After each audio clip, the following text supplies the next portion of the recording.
Hey guys, nice to see you again. Like I said, we're back today for another one of my Show Up, Speak Up interview series.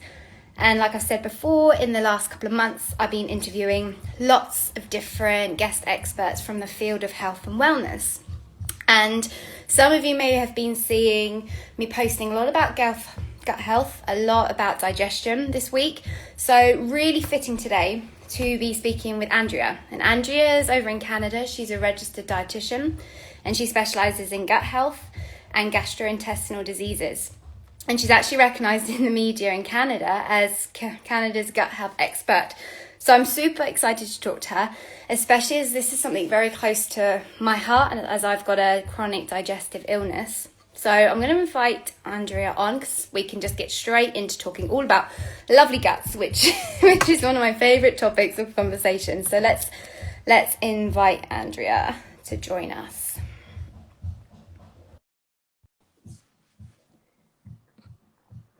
Just bear with a few moments. Hello. Or afternoon where you are. Yes, I've been moving around from Sydney to London, so yeah, all over the place recently. Yes, thank you so much for having me. I really appreciate you sparing your time today. I'm really excited to talk to you. As like I said just earlier, this is something close to my heart, and I know a lot of people struggle with their gut health. It's a real common thing in society today, isn't it? Yeah, absolutely. Tons of Canadians or even people all over the world struggle with digestive issues. I think a lot of times there's a lot of stigma around them. Mm, There's a learn to live with it kind of mentality when it's yeah. something that is autoimmune related. So it's something that's really near and dear to my heart too. Yeah, it'd be really interesting actually if you could tell everyone like a bit more about you, who you are, and your why. I always ask that because like everyone's got a story. Working in the wellness field, everyone's kind of got a story for why they do what they do. So that'd be awesome to share that to start. Yeah, absolutely. So I'm a registered dietitian. I run a private practice here in my city. I have a interdisciplinary team of four dietitians, psychologists, and we largely specialize in digestive health. And so when I started my private practice, I wanted to take a digestive health focus. I had previously worked in oncology and liver disease primarily. And interestingly, I myself have irritable bowel syndrome. I started off with irritable bowel syndrome in university. I had picked up Norwalk, which is a nasty gut infection. Mm. And my gut was just never the same after that. And so I went from IBS-D or IBS diarrhea to an IBS-M picture, which is that mix between constipation and Mm-hmm. diarrhea, over to IBS-C. So it kind of fluctuated Yeah. across the whole realm of IBS. And through my work as a dietitian, I just kind of delved into the research for my own personal benefit. Mm. And I found that a lot of my colleagues, just inherently, because, dietitians talk about their bowels, were asking me to kind of summarize my experience or the evidence for them, and really help guide their practice and their patients' practice. So when I started my private practice, I knew this was a huge gap. A lot of people were Mm. being missed, and there wasn't a lot of really good information out there that people could rely on to help Yeah. disorders. Yeah, so that's how I ended up here. Mhm. And from there, I've trained a team of dietitians. We're all really passionate in helping a whole array of digestive disorders. In particular, we really specialize in those functional gut disorders, meaning that there's nothing wrong with the actual structure of the gut, but there's something wrong with functions. So you might have a full gut workup and nothing comes back. And so you Mm. get with functional dyspepsia or irritable bowel syndrome. And a lot of people feel like that isn't really a real diagnosis. It is. Yeah. It more has to do with the actual function of your gut, though. There's nothing structurally wrong or any harm going to come to you. It's more that it's really uncomfortable and unpleasant to experience those symptoms. Yeah. And do you tend to find most of your clients come to you with particular gut problems? Is there like a most common one that you see typically? Yeah, I'd say bloating and distension is like the predominant Yeah. frustrating for people because that creates a lot of discomfort.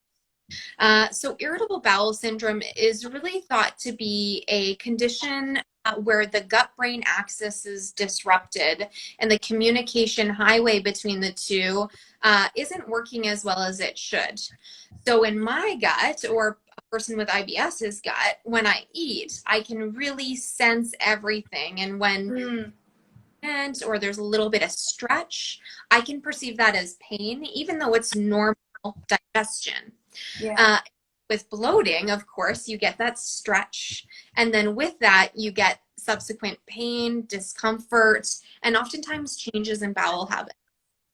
Yeah, that's just the same. Yeah, same as what I hear. It's the pain and but mostly the bloating that most people struggle with. I did a poll the other day, what is the main symptom that people suffer with? And 80% said bloating.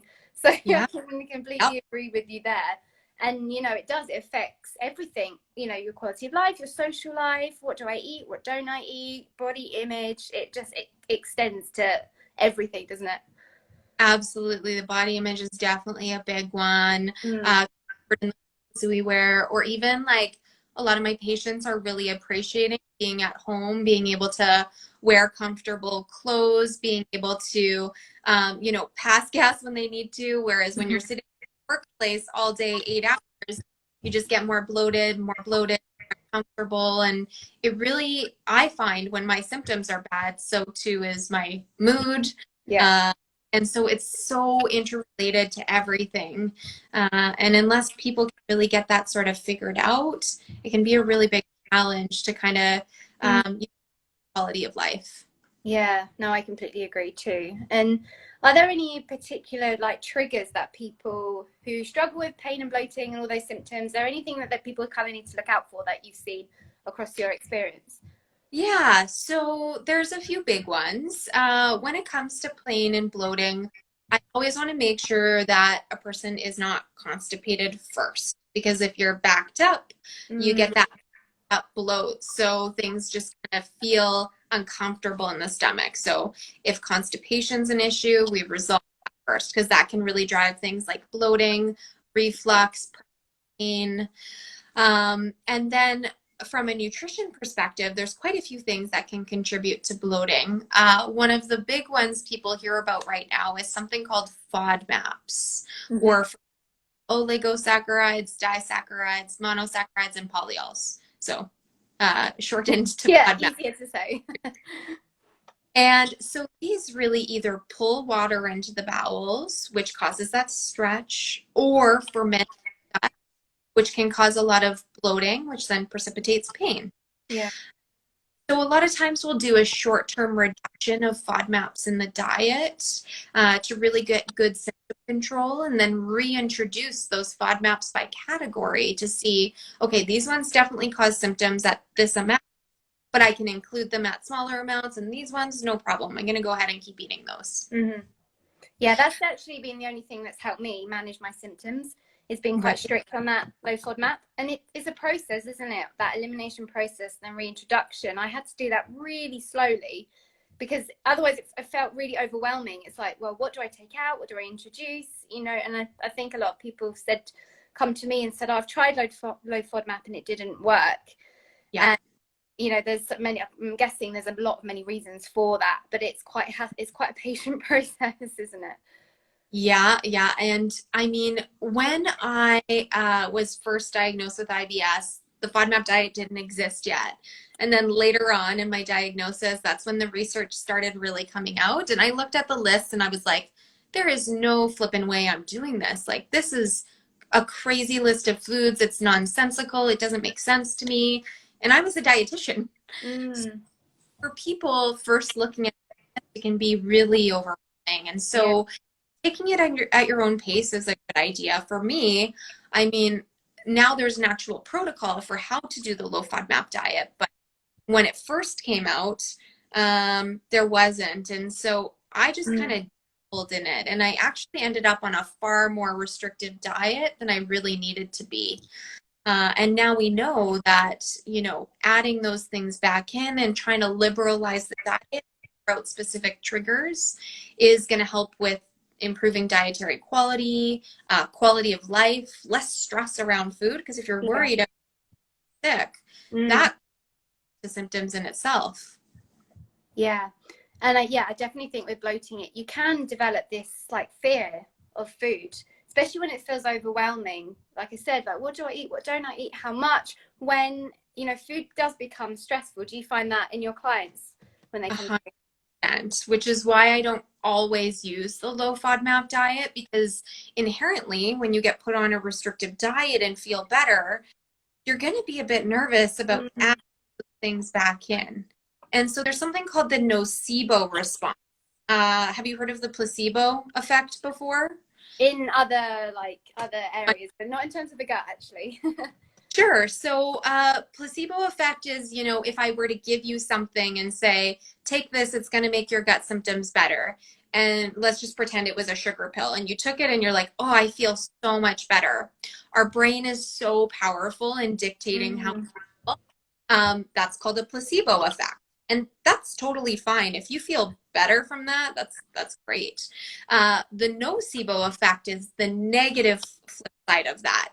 So it's, oh, if I eat this, this is going to make me sick. It's not Uh-huh. making you sick. It's your brain telling your gut, oh, something bad's about to happen. Prepare for Mm. this. Start to change digestion, start to change how we perceive symptoms. And so I definitely see a big nocebo effect with my patients. And they tend to really struggle with liberalizing the diet and often end up kind of stuck on these very short safety lists. Mm. And so really the goal for me is to try to help to kind of manage that gut-brain connection. We have a psychologist on our team, and then our dietitian use some basic strategies like mindfulness and self-compassion, and really help to kind of liberalize the diet, build body trust, and just try to get back to normal eating. Mm. Yeah, I think that's really important. And that's something that I can kind of relate to. I got to the point where it was so restricted, and that was my safe place, and that was my bubble. And the thought of breaking out of that, I was petrified. And, on the outside, that could look crazy, but when you're going through that's literally the scariest thing in the world. And like you said, that's a process, right? How do you first start that process? Like emotion, what would you do with a client to kind of like Yeah. ease them out of that place? So when I kind of assess clients for this, I check in with how they're feeling going into adding foods back in. So usually where I start is asking them, a lot of times patients come to me with a very short list of safe foods. Mm. I ask them, are you better, worse, or the same since starting this restrictive diet? And a lot of times they kind of look at me and they're like, my symptoms aren't really that much better on such a shorter list of foods. And so from there, we start to explore some safe eating environments, starting to work on embodiment, really tapping into what their bodies are telling them, and then working to create kind of a safe environment, place where their parasympathetic nervous system, their rest and digest mode, is a little bit more active. We tend to look at it through the lens of curiosity rather than reactivity, whereas self-compassion comes in there. So for those of you that haven't heard of self-compassion, I'm sure we are all very good at compassion for other people. But when we eat something that makes us sick, we're like, oh, what's wrong with me? What did I do? Know better. And we get kind of stuck in this negative self-talk and this very reactionary state. And we're like, oh, okay, never doing that again. Yeah. I love Kristen Neff's book. I've just been reading that actually. Like you said, we're very, very quick to judge ourselves, and we're nice to everyone else, but when it comes to ourselves and our bodies, right. Not so good. Symptoms, and you were like, oh, I'm feeling so sick. I'd say, it's okay. It's part of being human. I know it sucks and it's uncomfortable, but everybody feels this way sometimes. Not a permanent thing. And so that's me offering compassion to you. And yet when you hear it, you're probably like, oh, well, it doesn't matter. Like it might work for you, but that's not, I want to feel all the time. And so self-compassion really does involve turning that compassion inward, starting to sit with the discomfort of human being. Mm. Having chronic illness is not going to be comfortable all the time. Kind of learning to ride the waves of discomfort and then being to yourself instead of judgmental. And so self-compassion can be a really powerful tool. There's research specifically in digestive disorders that shows that self-compassion improves quality of life, improves resiliency, improves dietary kind of liberalization or being able to eat a wider variety of foods without fear. And so it's definitely core in the work that we do and allows us grace when we go ahead to introduce food go so well. Instead of reacting to that, we can practice passion, which sounds great on paper, but is really hard and takes a lot of work. It's kind of like learning a language, but we're kind of rewiring your brain to, instead of react, observe. I love that. I've never heard anyone talk about that in terms of digestion. So that's a completely new new world to me, and definitely something I'd be trying more, because I think we hear self-compassion in with like anxiety and relationships, but not I've never heard of it in terms of the gut, so thank you. So that will be helpful for very many people. In celiac and inflammatory bowel disease, but the fear around food and the judgment around making what people view as bad food decisions, the principle's the same, and we find it really effective as a starting place to make space to liberalize the diet. Yeah, for sure. And I think I was talking about this the other week, actually. There is actually quite a link between like digestive problems and eating disorders now, and that's becoming more and more common. And actually, I actually developed an eating disorder as a result of my symptoms. And I think it's something we all need to be really aware of. And it's, when you look at it like what we've just been talking about, it's understandable why someone may go down that road. And have you come across that in your world, in your practice? Yeah, absolutely. So this is why I'm always screening patients before even considering an elimination style diet, which is what the low fiber technically is. But food relationship is the basis in which we can build, symptom control and quality of life.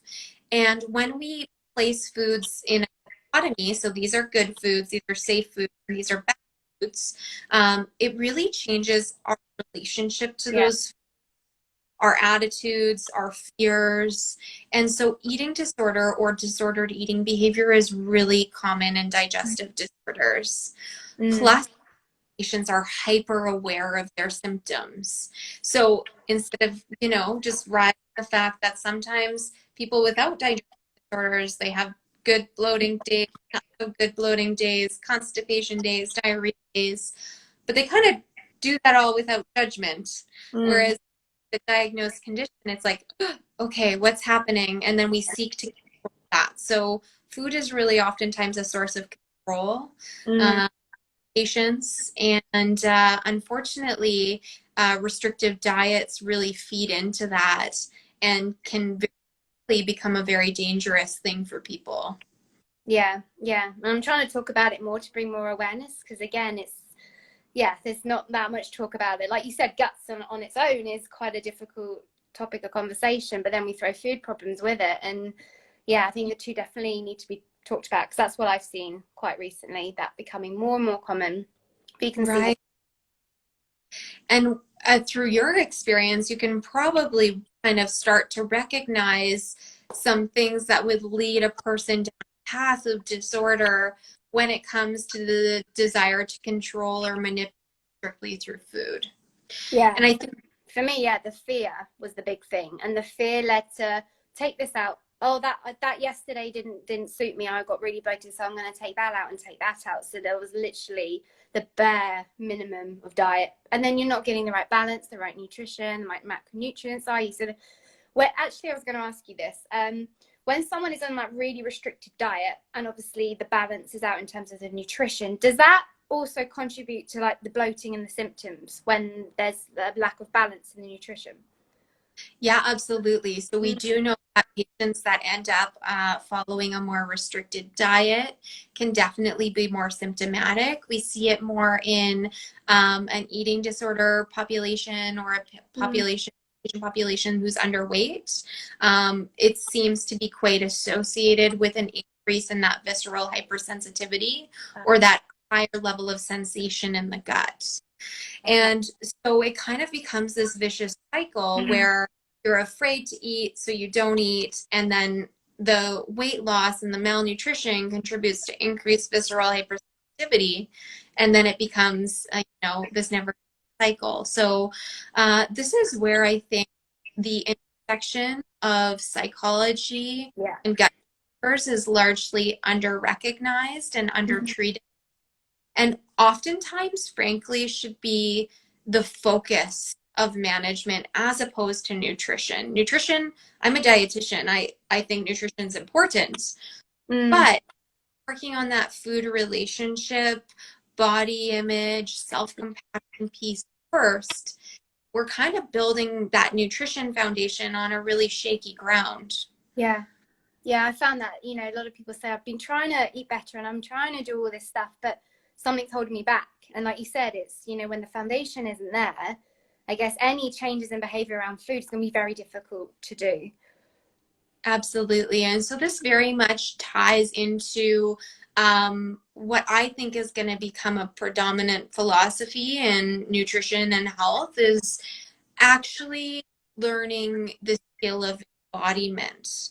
Mm. So a lot of times I see people that are taught nutrition behavior that comes from a place of I should, I have to, or Yeah. the rule somebody else is telling me, and it's very neck up. We're only using our head to make food decisions as opposed to truly making decisions that feel good for our body. Mm. And so I think as we move towards understanding how to treat the person as a whole, I think Yeah. embodiment or being able to check in with your body and see what you really need, so that type of self-care, self-compassion is really going to be a big driver in how we treat people and how we make food decisions from a place of what a person individually needs and use their body wisdom to Yeah. make those, as opposed to all these lists and rules. Yeah. And I guess that for you is why you've got that multidisciplinary team, right? Is to be able to Mhm. do this as a whole. And yeah, Yeah. I think that's yeah, massively needed, to treat, like you said, treat the person as a whole person. Yeah, I love having our psychologist on our team. She's such a valuable resource to Mm. explore um, something as basic as safety in the body, because a lot of times people with digestive disorders, when we're afraid of food, we kind of push ourselves outside that what we consider window of tolerance. So Yeah. poorly self-regulated, anxious, worried, fearful. And so she does a really good job at teaching people how to bring themselves back into that window of tolerance where they can self-regulate and create safety in the body when they're in a space where they might be Mhm. afraid to try new foods, which I think, again, is that foundation before we can get to even exploring food. Yeah, yeah, I love that approach. It's like inside out approach, isn't it? Rather than outside in. And Absolutely. how do you manage, if you don't mind me asking, how do you manage your like condition and your symptoms? Yeah, so interestingly, as you were kind of talking about that desire to control food, that was very much similar to what I went through. So I was Mhm. diagnosed with IBS, and then later was diagnosed with a sulfite sensitivity. And through that process, I was so afraid of having an asthma attack or being sick Mm. that was very controlling with my food. My quality of life was super poor. I wouldn't go out with people to eat or enjoy myself. I'd be like, oh, is this going to make me sick? And I'd be like, oh my God, I'm feeling, but there was nothing in it that turns out that could have made me sick. Yeah. Uh, so I went through something quite similar with my digestive disorder overlapping with my food sensitivity. And it took me a long time to come to a place where um, the gut brain connection side of things is far more important than the nutrition management side of things. Mm. That being said, there's definitely for me some dietary triggers. So I look to food as an opportunity for self-care. And when I do eat things that don't make me feel good, I offer myself compassion and recognize that, you know, sometimes it's worth it to go out with my friends for nachos and beer, and I might not feel after, but hey, that's okay. I had a really Yeah. good day and it was worth it.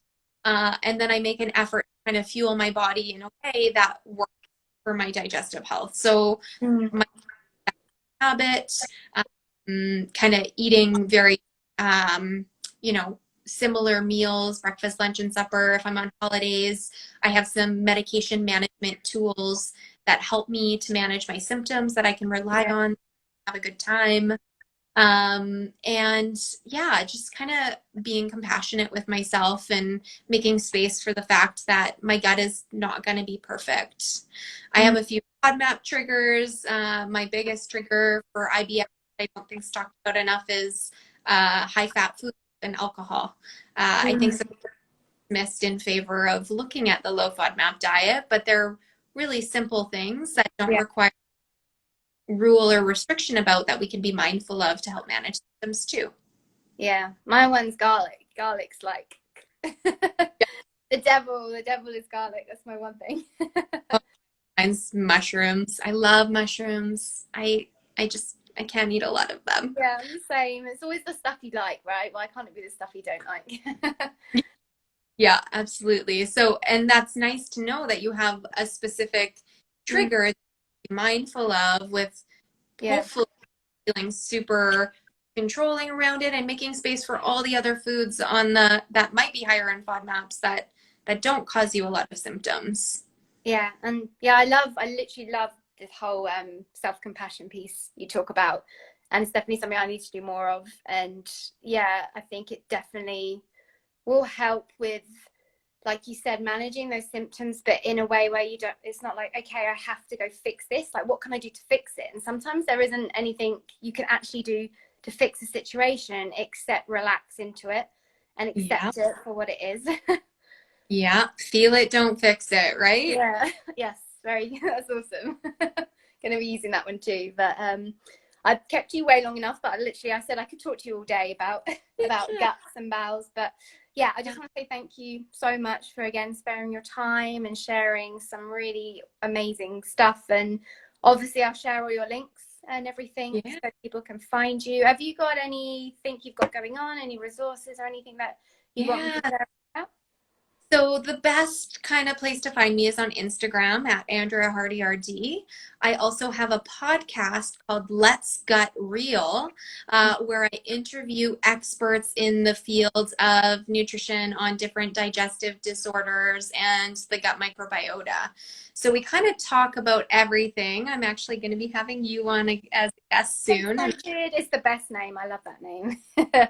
So cool. Really good. So you can find me there. We have so many great episodes. And definitely, we have one on self compassion actually from a self compassion researcher here in Calgary. So definitely worth a listen. Perfect. Yeah, I'll probably listen to that one as well before I talk to you. But yeah, I want to say thank you so much, Andrea. And yeah, we'll talk again very soon. And like I said, I'll share everything so people can find you if they've got any questions. Perfect. Thank you guys so much again. Thanks, guys, and have a lovely day. We'll speak to you soon. Bye. Bye.